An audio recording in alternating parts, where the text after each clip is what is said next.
Hi hello అందరికీ. ఈరోజు recipe వచ్చేసి బనానా జ్యూస్ అండి.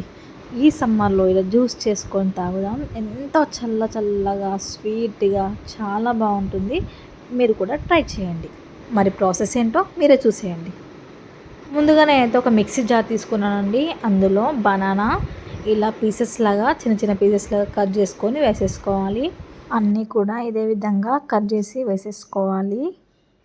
చూడండి, వీడియోలో చూపిస్తున్న విధంగా కట్ చేసుకొని మిక్సీ జార్లో వేసుకోండి. ఇప్పుడు దీంట్లో నేను 2 బాదం 2 కాజు అయితే వేసుకుంటున్నాను.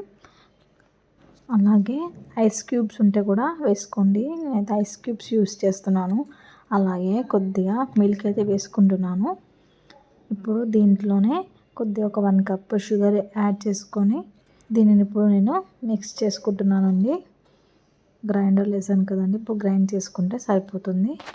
మనం దీంట్లో డ్రై ఫ్రూట్స్ వేసుకున్నాం కదండి, అవి మెత్తగా గ్రైండ్ అయ్యేంత వరకు గ్రైండ్ చేసుకుందాం.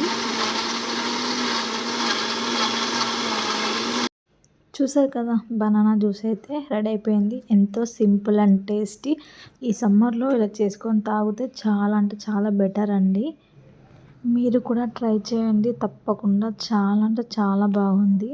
అలాగే మా రెసిపీ మీకు నచ్చినట్లయితే లైక్ చేయండి, షేర్ చేయండి, సబ్స్క్రైబ్ చేసుకోండి. ఇంకా ఎలాంటి వీడియోస్ కావాలో కూడా కామెంట్ సెక్షన్లో కామెంట్ చేయండి. తప్పకుండా నెక్స్ట్ వీడియోలో పెడతాను. Thank you for watching. Bye.